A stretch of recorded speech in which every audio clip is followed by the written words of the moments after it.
Hi everyone, welcome. Welcome to Wouldn't It Be Fun? I'm Amy Snell, and you can find me here on Zoom and on YouTube Live the first Friday of every month at 4 Pacific, 7 Eastern.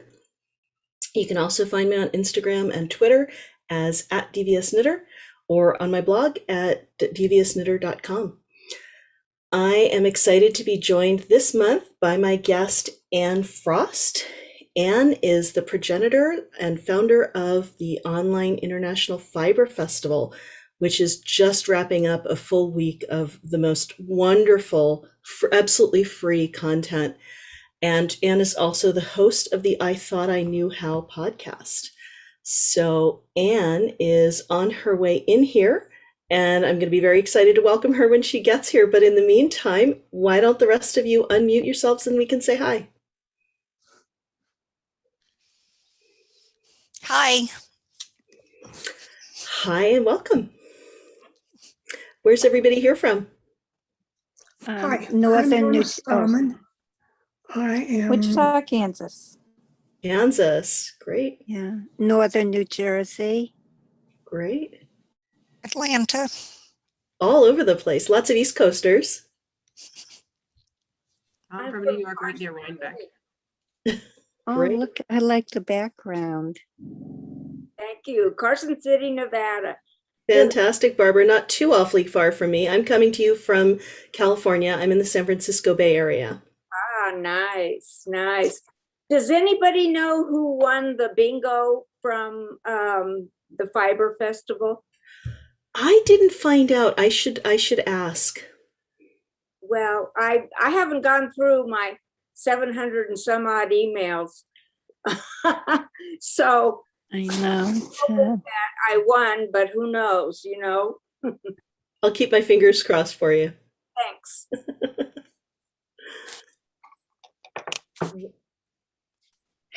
Can I ask how long the session is? Because I'm worried about my battery, but I guess in between I'll plug it in and still listen. Sure. Yeah, absolutely. We go an hour and a half. An hour and a half. Every month. Okay.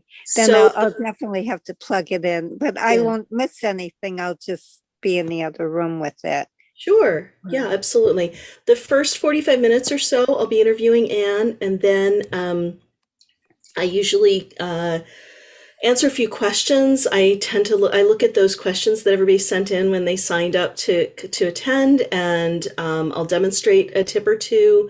And then usually the last half hour is just casual and we're just knitting and chatting.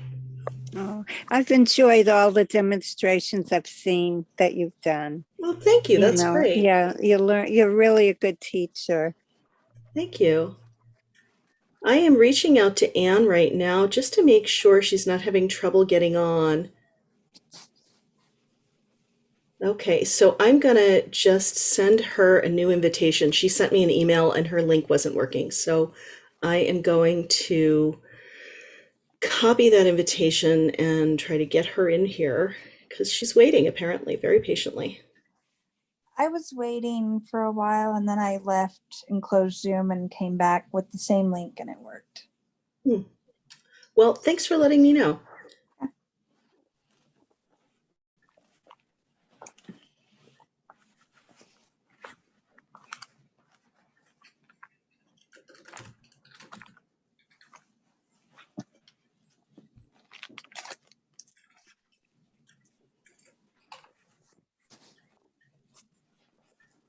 It's one of those tricky things. Zoom kind of throws some barriers up there. I like that it lets everybody register and then they can get the link, but it makes everybody register and then they can get the link. And so when I'm trying to share the link so that Anne can just log on, sometimes it gives her a little bit of, it can give a little bit of a hard time.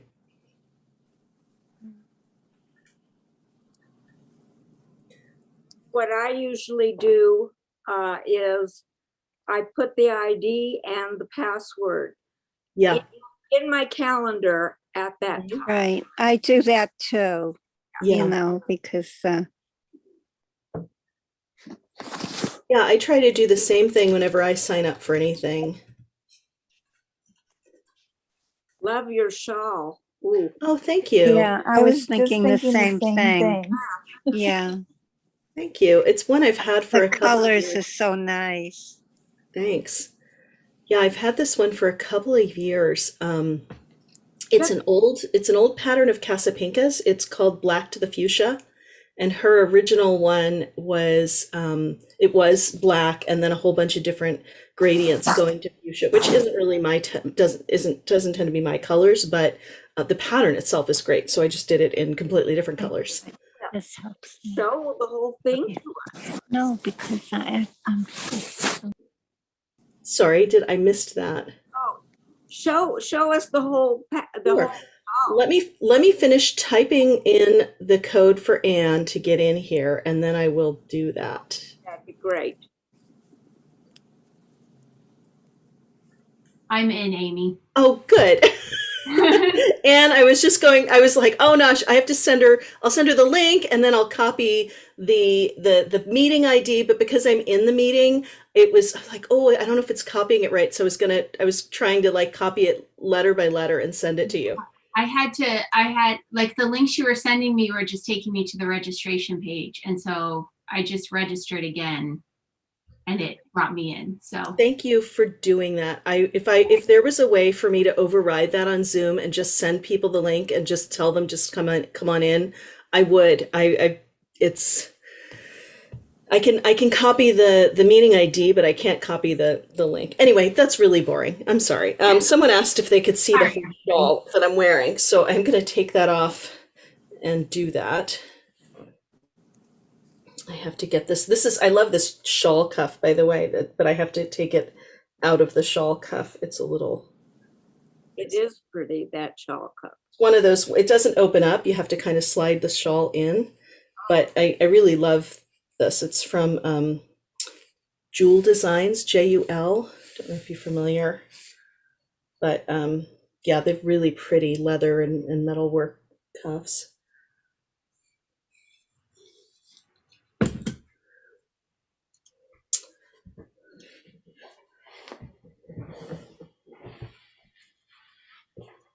So here's oh, that's the lovely. shawl spread out. That's really pretty when you put green and purple and lavenders together. Mm. Yeah, these are colors that I tend to really like. Lovely. Oh, that looks like a very easy shawl to make. It's super, super easy. I tend to like to have some kind of big giant shawl that's like sort of got a lot of garter or really super easy color work, just so that's sort of my TV knitting. I agree with you. There's no way I can watch TV and do a complicated pattern. Yeah. So Anne, welcome. Thanks. I'm so sorry. Thank you for being so persistent and getting into the room here. I'm gonna spotlight you here so that everybody can see you. Yay. And as I was mentioning to everybody when they first came in, you are the founder of the Online International Fiber Festival, which is just wrapping up a really full week of events. Yes, I need a nap badly. Can you tell us a little bit about the Online International Fiber Festival and also tell us about what inspired you to start it? Sure. Well, so in last year when the lockdowns happened, I was in the middle of planning 3 major trips to happen. One of them was supposed to happen 3 weeks after the lockdown started, and then a few others spaced throughout the year. And I was very excited to travel for these different fiber festivals, and then one by one they all canceled, as we all remember, unfortunately. And I was feeling very, very down about missing out on my trips, and realized that, you know what, there's probably a lot of people who are feeling the same way as me.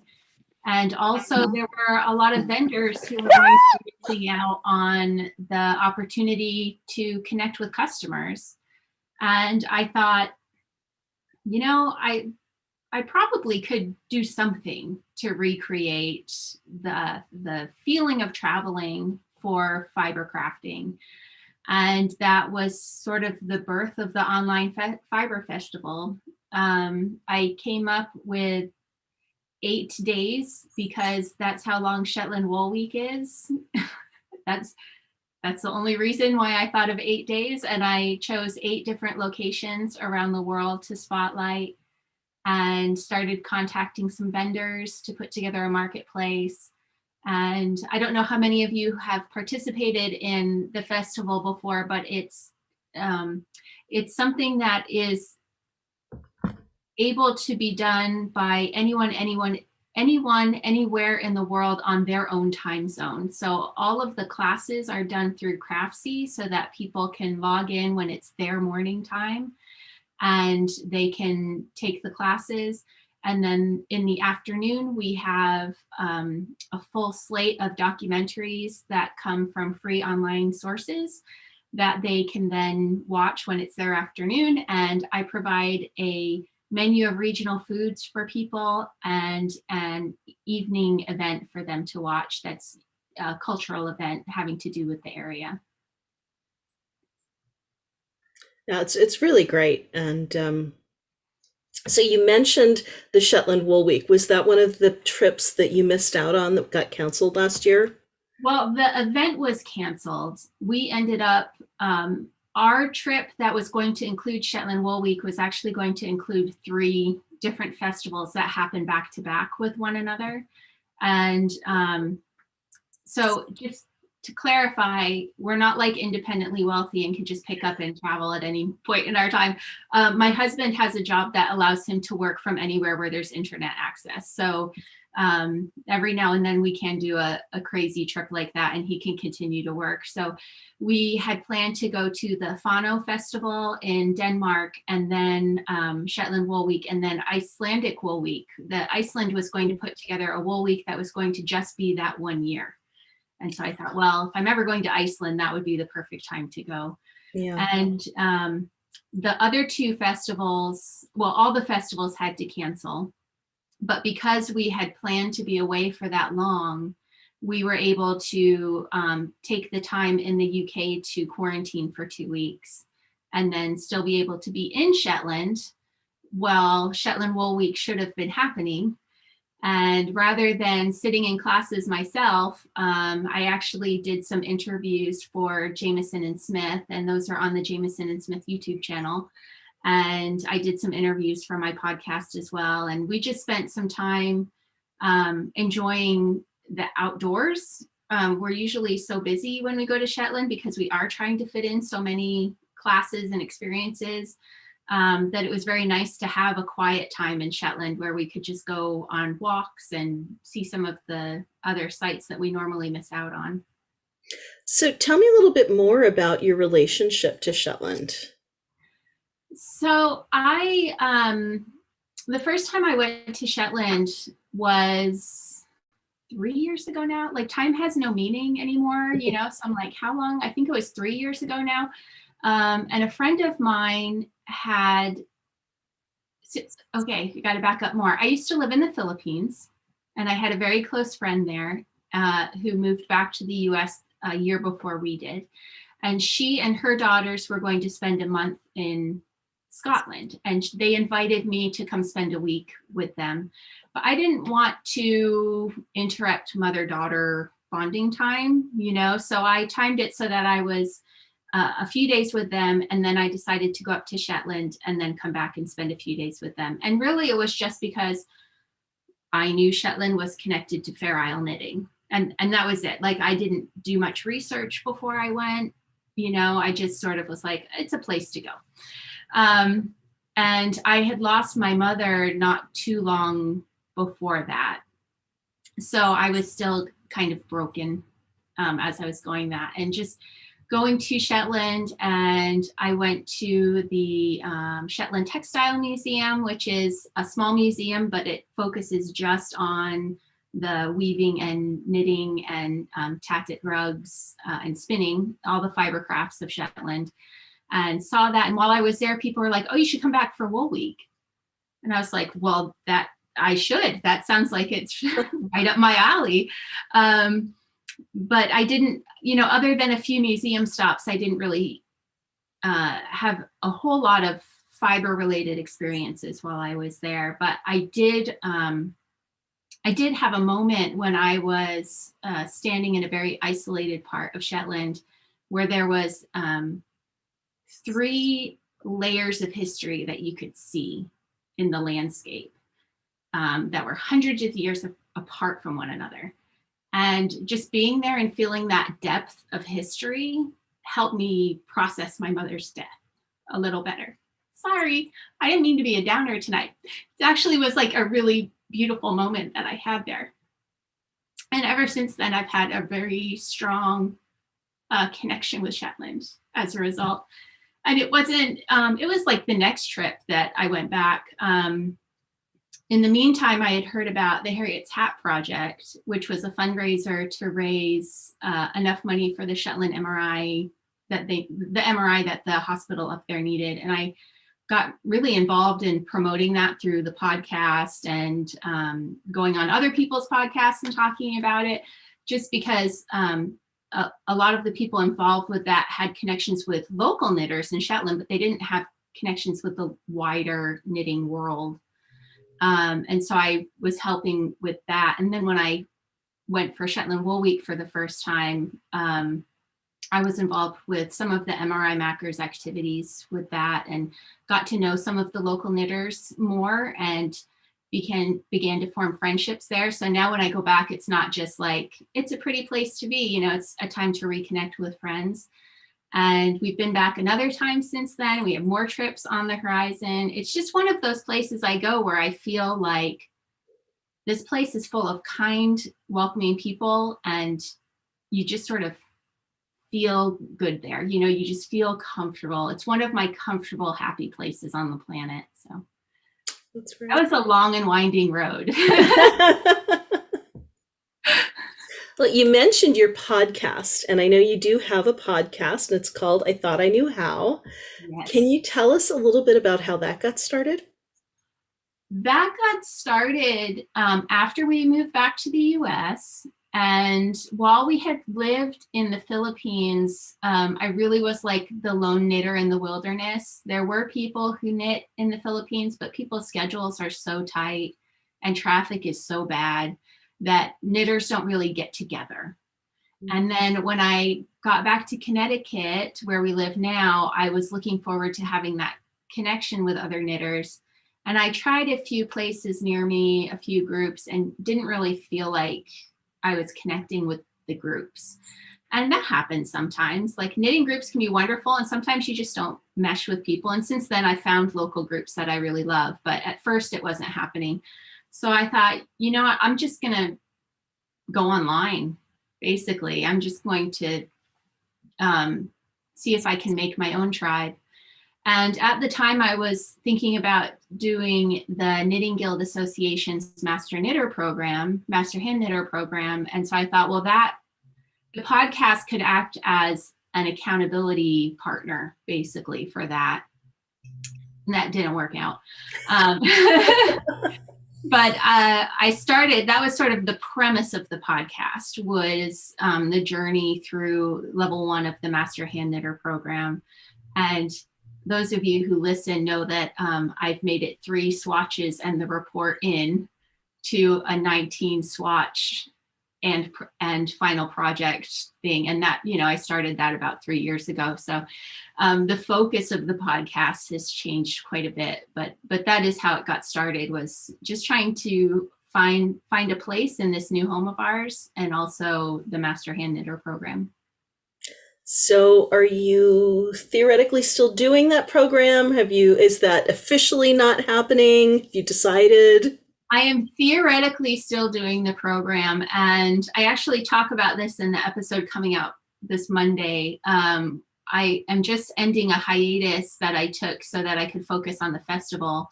And during that time, the Knitting Guild Association had a virtual Masters Day, and they walked us through some of the stuff, and they were able to allay some of my fears and help me properly position my paranoia, I'll say, about making my submissions.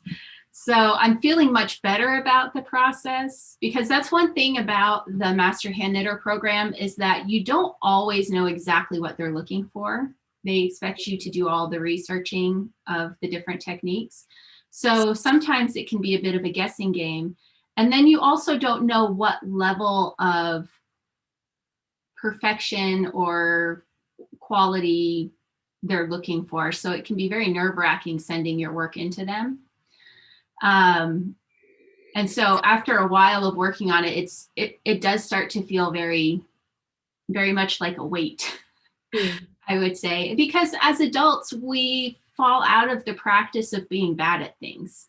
Yeah. You know, when we're kids, we're used to being bad at things. We're used to the process of learning. But then we become grown-ups and we're used to being good at so many things that when we find something where we're going to be judged, that can be very paralyzing. So it's a different sort of mindset to have to get yourself around again.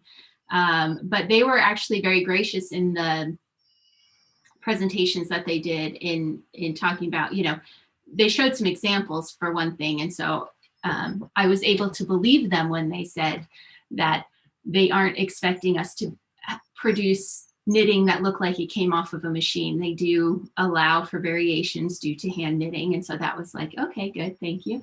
And that was a weight off. And then they also were very clear about the fact that, yes, while they do look for a certain level of quality, that it, you know, if they do critique your work, it's not like strict schoolmistress. It's more because you're not quite there yet, and let's give it another try.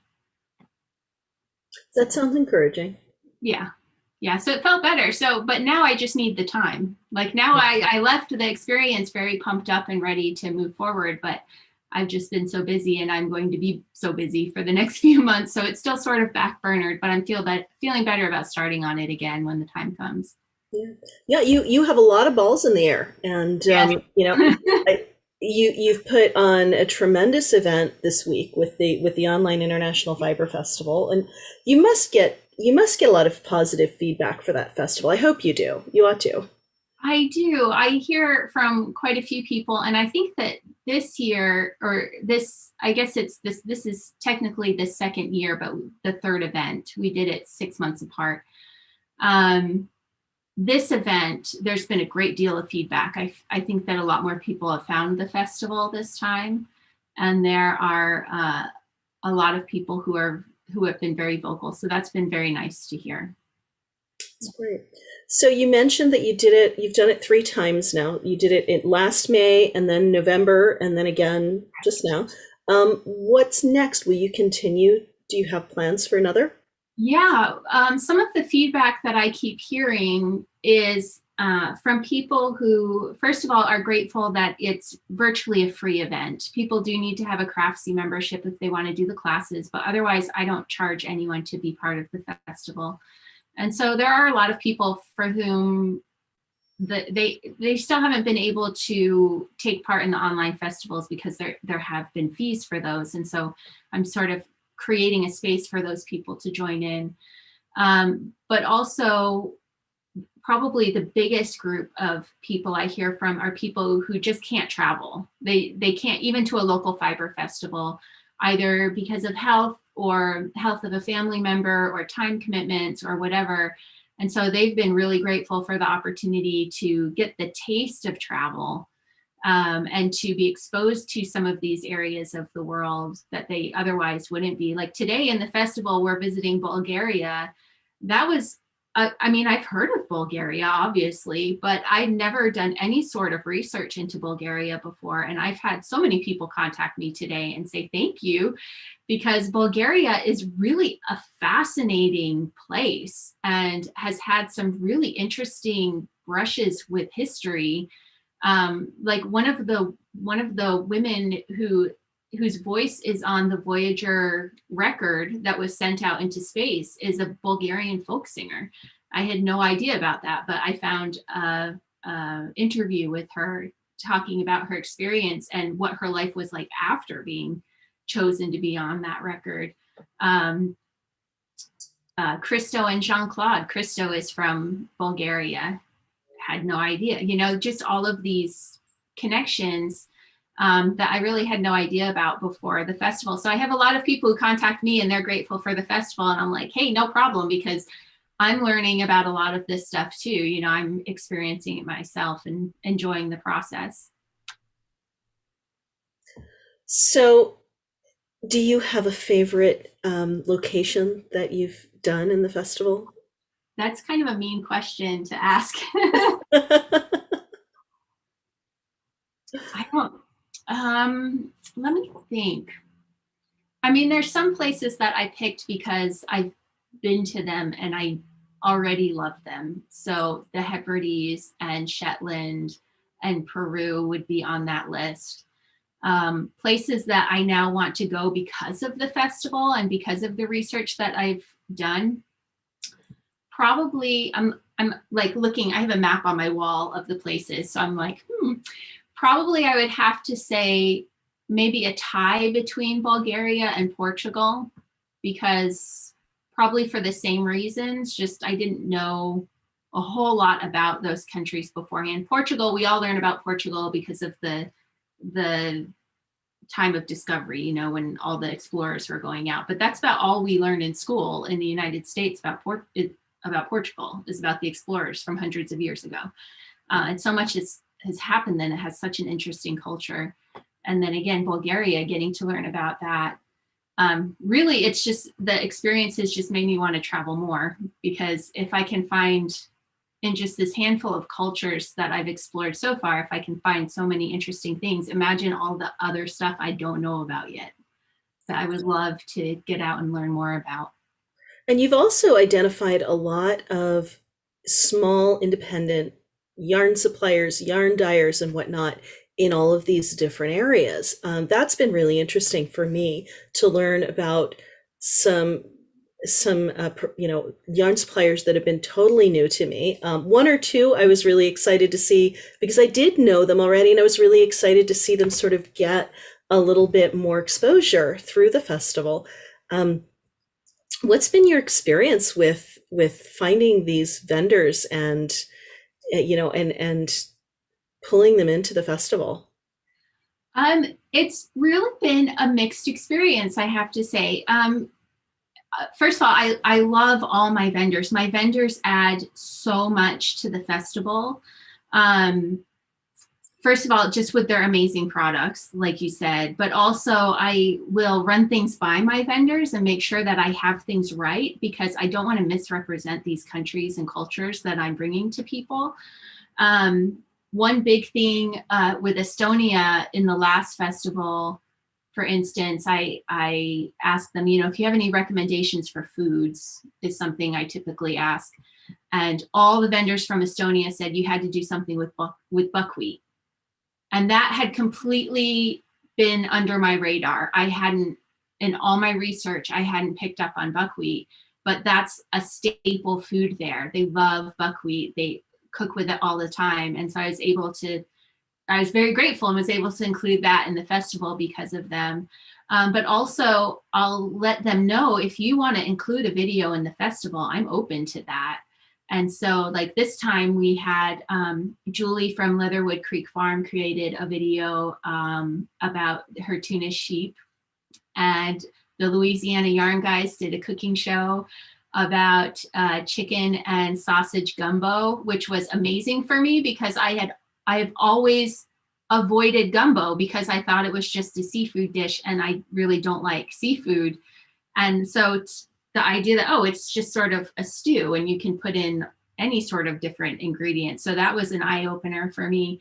But I just think that their videos add so much to the festival that I can't bring because I'm not privy to everything, But typically what I do, especially with the first festival, is when everything shut down, I just went to the websites for the festivals and looked at their vendor list and started going through it. And so that's how I found people initially for that very first festival. Since then, not every festival out there has a vendor list, or not every area that I'm picking has fiber festivals. Like Bulgaria, I couldn't find a fiber festival for that one.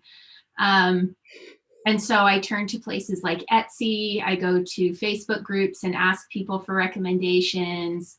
But then it can be a struggle because there's the language barrier in a lot of cases. And so sometimes I'll send the letter in English, but then I'll also send it through Google Translate and send it with an apology at the beginning, also translated, saying, I'm very sorry, this is how Google Translate translated it, and then include a translation of it. But also one of the things I do, because, these vendors are going to have to ship things from so far away, and I'm just some person approaching them. I don't charge them a fee to be part of the festival either. And so sometimes it's sort of a too good to be true, I think, or they don't want to, they're nervous about dealing with the language barrier. So there's sometimes I find countries where they're just like, yep, rip raring to be part of something like this. And others where I think it's a bit more hesitant to deal with someone sort of out of the blue, like I am. So yeah, so it can be, the vendors I think can be the hardest part of the festival, but they also bring so much to the festival, so it's a mixed experience, but for the most part, positive, I think. I've really enjoyed looking through the various recipes that you always include. And even though I have to confess, I haven't had time to cook them at the time that the festival's going on, but there were things that I really liked and bookmarked to go back later and things like that. But so you clearly put a lot of time and effort into choosing recipes that are going to be, they need to be accessible, right? Right. What else makes that successful? What goes into that process? Yeah, so I do a lot of research into what the typical comfort foods are for the area, and that's sort of my starting point. And then, as you said, it has to be something that a typical person with a sort of generic grocery store anywhere in the world could find the recipes for. Now, that doesn't always pan out. Sometimes I do make exceptions, and I try and draw people's attention to that. Trying to think of an example. It seems like in every festival there's one where it's like, okay, I know this is going to be hard to find, but give it a try. With Japan, there were a few ingredients where it's like, you're going to have to go to an Asian market. I'm sorry, get on Google and find one close by. But I think it's worth it in that case. But yeah, for the most part, I'm trying to find things that people can cook using generally available ingredients, and that are accessible recipes, even if they might be long recipes because they have to be in the oven for a long time. But still, as far as the techniques required, it's something that should be doable for most sort of advanced beginner cooks. You've talked about the connection between the festival and your love of travel. And this is something that's been a big part of your life, right? Travel is important for you. Yes, I grew up a very poor kid in a very poor town with divorced parents in a time when that was sort of a new thing, and so I was sort of like this outsider kid, poorest of the poor. And I remember sitting in the library when it had to be like 4th or 5th grade because of the library I was in. And I was reading a book about Peru and reading about the Nazca lines. And at the time, it was an international flight to get to Peru. And once you were there, you had to charter a plane to get up into the air and to see the Nazca lines. And I just thought, well, that's completely impossible. It's the mid 80s. I didn't know anyone who had flown internationally, let alone like gotten somewhere and then been like, I need a plane, like that was so far out of my thought of being possible. And then when I was in college, but it always sort of, I always sort of had that desire to go places and see these things. I always had my nose in a book when I was growing up, and just had a very rich image of what the world must be like. And it was in college when I first traveled to the UK, and I was there for a week, and that was it. Like after that, I was just constantly looking for ways to get abroad, and very luckily married a man who had that same wanderlust. So we, as we were, planning to get married, we thought, wouldn't it be nice if we could live overseas for a couple of years? That would be fun. Maybe we'll end up teaching English in Japan for a couple of years or something, before we have kids or something. Well, the kids came really quick, so that went out the window. But he had the opportunity to travel to the Philippines for work, and he already spoke Tagalog, the local language there, very well. So we decided, okay, we'll be there for 2 years. It'll be a fun experience. Well, that turned into 8.5 years. And while we were there, we thought, well, this would be silly not to travel around Asia while we're here. When are we going to be back in Asia? So we started doing trips with the kids around Asia. And so we got them hooked on travel as well. And we're very, very blessed to be able to do this. Because of my husband's work and the nature of his work, he has to fly a lot. And so he has a lot of airline miles, which makes these trips doable. But it's a really enlightening experience to remove yourself from your home culture and spend some time in another culture. And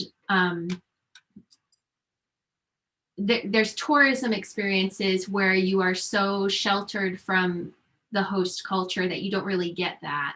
But if you can step out of the normal tourist path, even for an afternoon or an evening, and just sort of observe life around you, it can really help you see people differently and get a better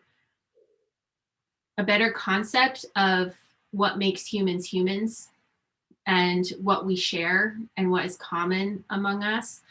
And there's a quote by Mark Twain about how travel is, necessary to alleviate bigotry and prejudice among people. And it really is a crash course in how unspecial you are and how special everyone is when you remove yourself from your home culture. So I love the experience.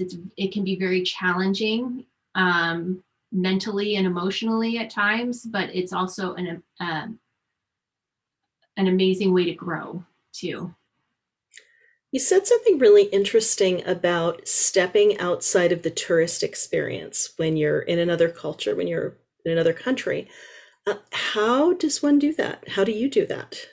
Well, one way I think that people can do that is, and just because of the sort of the venue that we're in right now, is to look for things to do tied to your hobby rather than to the tourist path. So looking for a local knitting guild, looking for someone who can give you a lesson locally, things like that is one way to connect with a local person who's willing to share something that they love with you about your culture. So if you're going to Portugal and you're not taking a Portuguese knitting lesson from a local teacher, that's a missed opportunity right there, But even if you're going to another state, find a knitting meetup and go meet with someone and get to talk to some of the local people.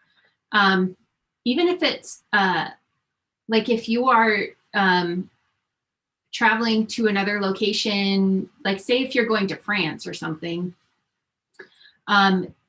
there's, the list of places you're supposed to go, the Louvre and the Musée d'Orsay and all of these places that you're meant to go to.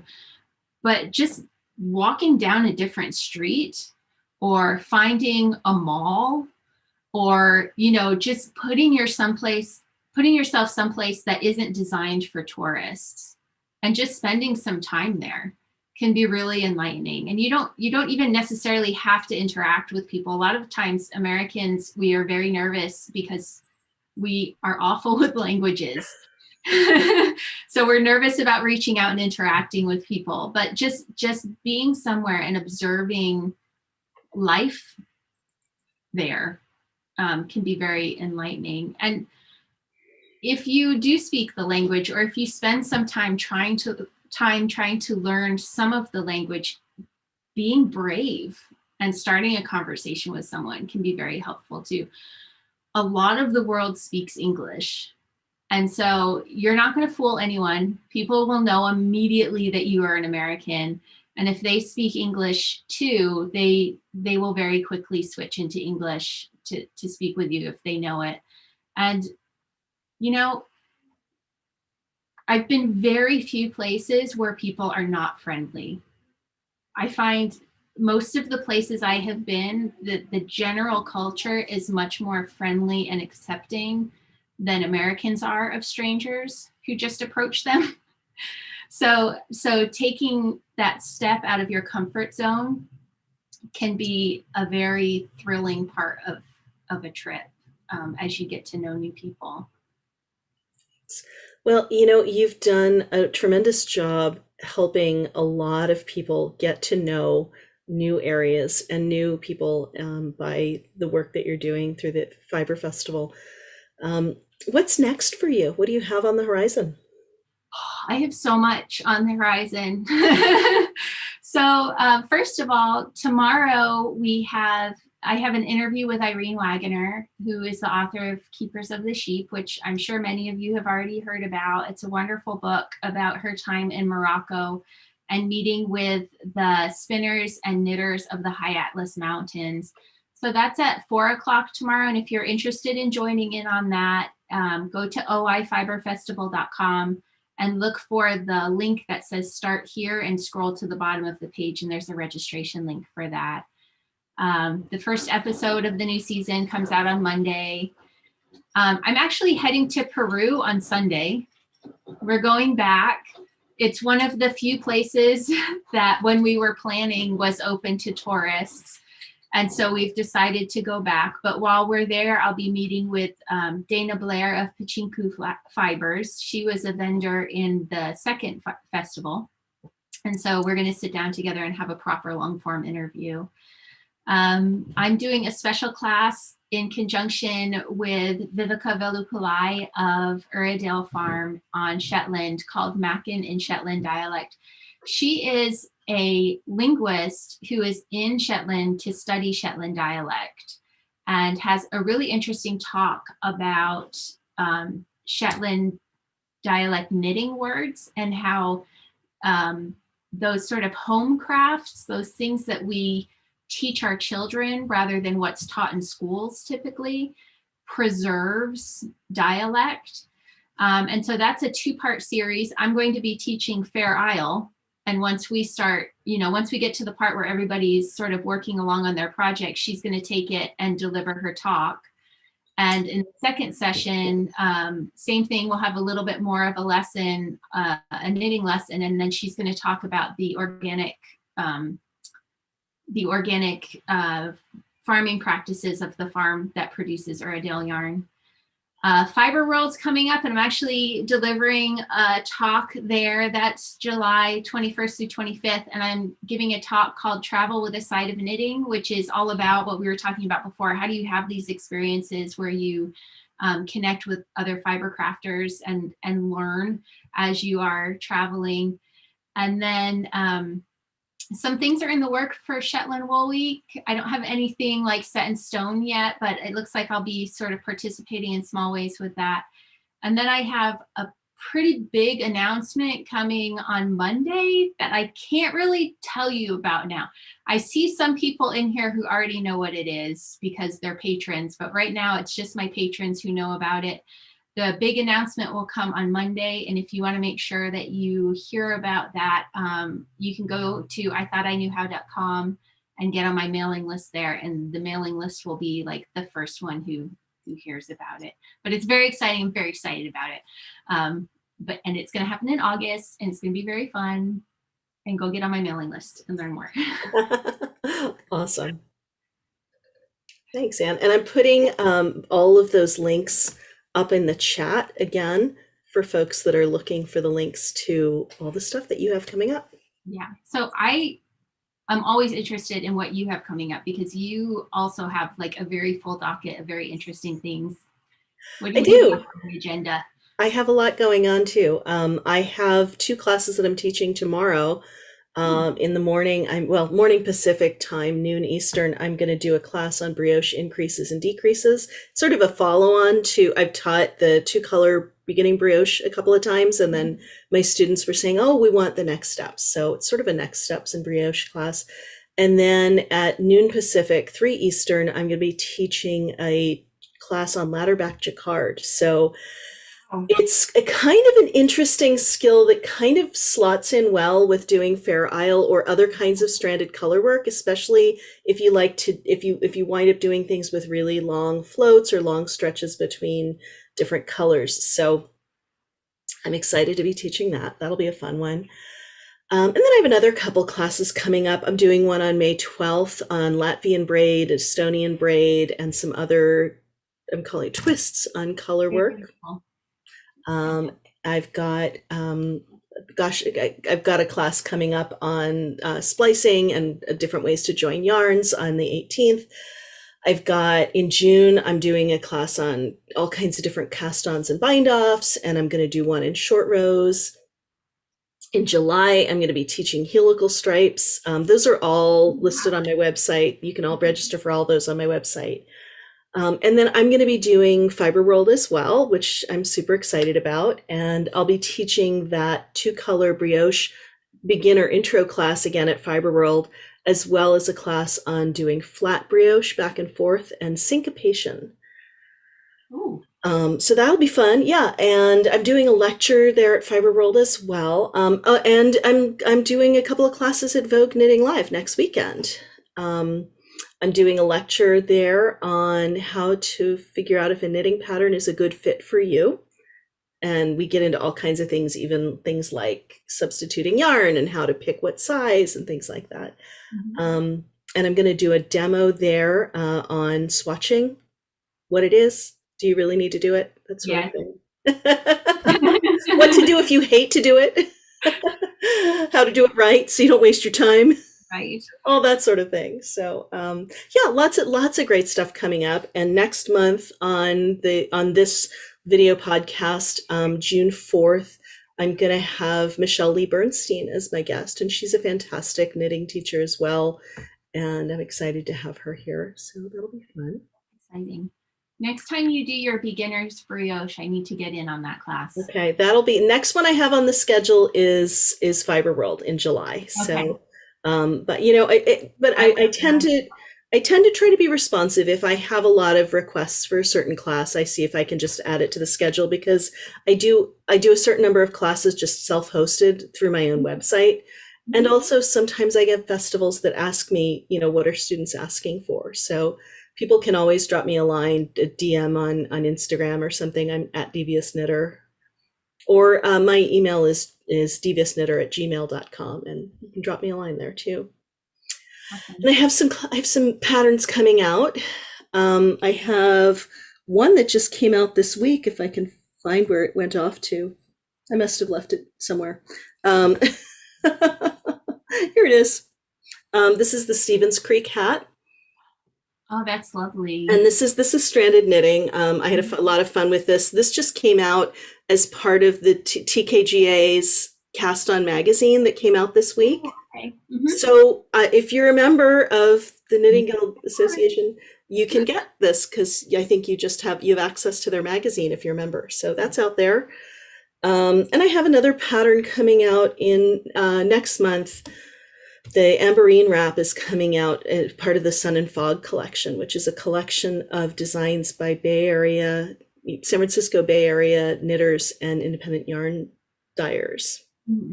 So I'm looking forward to that coming out. That'll be a fun one. A few other patterns in the works too, but some of those are still under wraps. You can tell us. We won't tell us. Well, you can always sign up for my newsletter. I'll announce them when they're ready. Yeah. Yeah. So yeah, got that going. All right, Anne, thank you so much for talking with us today. I really appreciate the time that you spent. Well, I appreciate the invitation. Thank you so much. Thanks. And I'm going to move on to answering some of the questions that folks asked, because I was very appreciative when everybody lets me know what you want to hear about during the podcast. We had some great questions this time around. And some of them are questions that get answered in some of my upcoming classes and things. So I know one or two people were asking about brioche, and I do have some. I have the increases and decreases class tomorrow, and I'll be doing that intro to brioche class in July at Fiber World. And Fiber World class registration goes live May 15th, so you can look there at, I think it's fiberworld.com. I do like to teach two color brioche in the round. I actually think it's the easiest way to learn brioche. It's easier to keep track of your two different yarns, your different things that you need to do with them. And working in the round is easier than working flat. But I'm also going to be teaching knitting flat brioche as well there at Fiber World. So lots of opportunities to pick up brioche. I think it's a really fun technique. And somebody else asked about carrying floats, which is absolutely something we're going to talk about in this ladder back jacquard class tomorrow. When we talk about carrying floats, here's an example of when your floats are too tight and you get puckers. And that's something that ladder back jacquard really helps address that. And it also addresses the issues you get if you're catching your floats and they're showing through. So it's a nice technique. If you do a lot of stranded color work, I think it's one of those things that's really just, it's nice to have in your toolkit. So, and somebody asked about the Icord Bind Off, which I'm also teaching at Fiber World. I'm going to do a class on Icord cast on and bind off, and working integrated I-cord up the sides. So you can it's called exceptional edges, and you'll learn how to do that on all the sides of your knitting as you knit. Somebody else was asking about tricks for jogless stripes, and I am teaching that on June 2nd. I'm doing a whole class on jogless stripes in the round and different techniques for making your stripes in the round either not have any jogs or appear not to have any jogs. There are a couple of different ways that you can do that, and that's always nice. I like to make use of that. Anne, before she goes, I'm sorry, Barbara, you have a question for Anne? I would like to know how you made that little lit up square of knitting behind you. So that is one strand of mohair held together with a strand of LED Christmas lights that you can order on Amazon. You don't want you want the lights that are wires that just have little tiny light bulbs that sort of run along the wire. You don't want the kind that poke out from the wire. And I think, I'm trying to remember, that might be the 30 yard or the 60 yard one. And the needles I got from a yard sale, they're a size 14 wooden needle from, I think, the 1940s. And they're more helpful as a decoration, I think, than for actually knitting with. So when I saw this online, I thought, well, now I finally have a use for those knitting needles. And yeah, it's a little rough on the hands to do the knitting because it is wire, but yeah, it was a fun project. That just looks like so much fun and such a neat thing, as a decoration. Really cute. It really is. And I can, let's see, there we go. It does all sorts of different things. Wonderful. It's just a fun little thing in my filming space. Well, thank you. Thank you very much. You're welcome. Fantastic. Thank you, Anne. So I wanted to respond. Someone had asked, when they registered, asked me to explain some of the different terms that knitters use, like frogging and tinking and splicing specifically. So I wanted to respond to that. Frogging, well, let me start with tinking, because I think that's a little bit of an easier explanation. And I'm going to switch to my camera so I can show that. Switch to my hand camera here. When we're tinking, what we're doing is we're unknitting. We're taking stitches out one at a time by pulling, and this is actually on the purl row, actually taking out one stitch at a time. And the reason it's called tinking is because it's knitting backwards. We're just essentially unknitting. This is what it looks like on the front. So when we're talking about that term just developed as a way to refer to unknitting. That's tinking, one stitch at a time. Now, what frogging refers to is taking out a whole lot of stitches at once. It's another term for that is ripping out, when we just pull back and pull back and pull back. And the reason it gets called frogging is because you rip it, rip it, rip it, rip it. That's what I was told anyway, that's where that comes from. And the third term that somebody asked about was splicing. And splicing, it comes really to us from sailors. They need to join lots of lines in the sailing ship. And a splice is joining one yarn to one line or rope to another. And they have really intricate ways that they do that on a boat. And I don't know a whole lot about that other than the most very rudimentary overview. But when we use it in knitting, we're talking about joining the end of one yarn to the end of another yarn. And so we can mean actually splicing, where we're actually joining those component threads of the yarn together. And sometimes we say splicing and we just mean anything where we're ending with one yarn and starting with another. I do a whole class on that, and I am teaching that on the 18th. So when we say splicing, it generally can mean just stopping one yarn, starting another. Someone else asked me to talk about joining yarns in the round, and that's what I am going to show you next.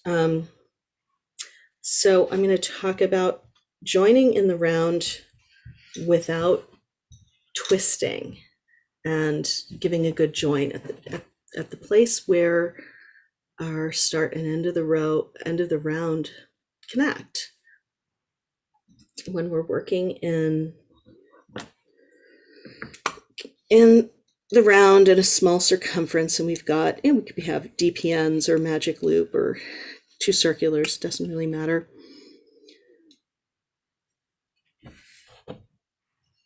One of those tricky instructions is join, being careful not to twist. And so I'm going to demonstrate my technique for joining without twisting.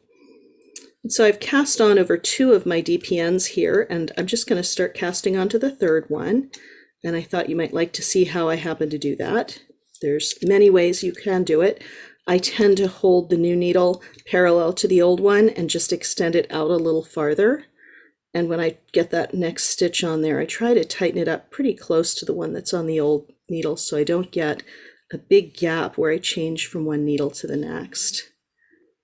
I'm just going to throw a few more stitches on there.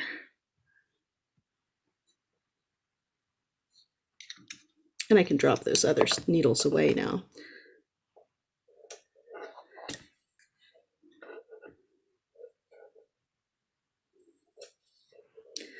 And when I cast on, I'm going to cast on one more stitch that is actually called for in the pattern, and you'll see why in just a moment.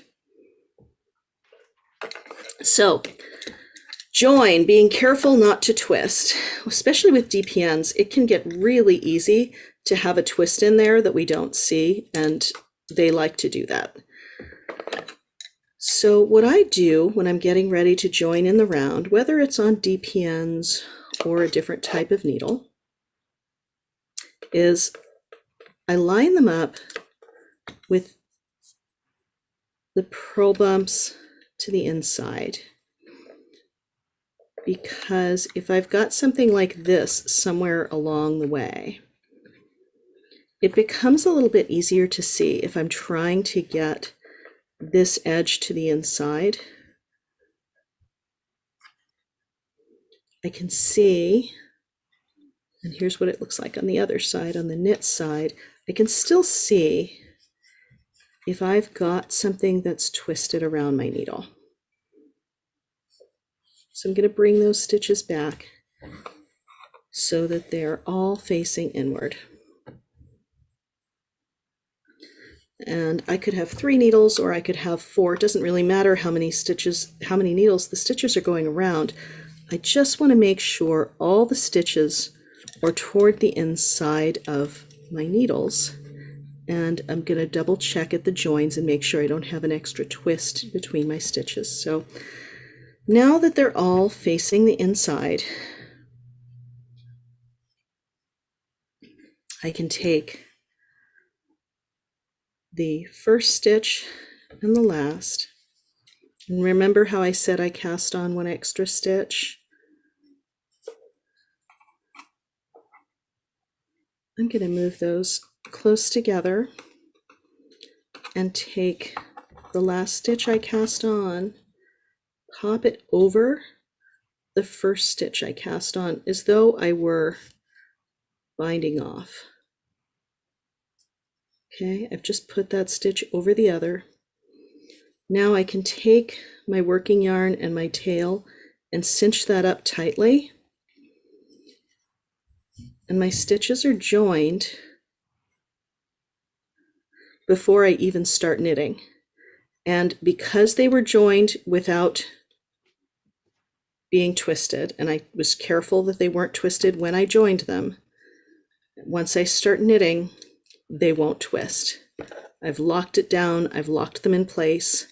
Now I can start my knitting. Thanks for everybody who joined us tonight on Wouldn't It Be Fun? And thank you especially to my guest, Anne Frost of the Online International Fiber Festival and the I Thought I Knew How podcast. I'm Amy Snell, and I'm here on YouTube the first Friday of every month at 4 Pacific, 7 Eastern. If you'd like to be part of the live audience next month, you can sign up in advance at deviousknitter.com/wouldn'titbefun. You can also find me on Instagram and Twitter as @deviousknitter or teaching at a virtual festival near you. You can check my website, deviousknitter.com, for upcoming classes. If you liked the Knitcast, give us a thumbs up or hit subscribe. Happy knitting!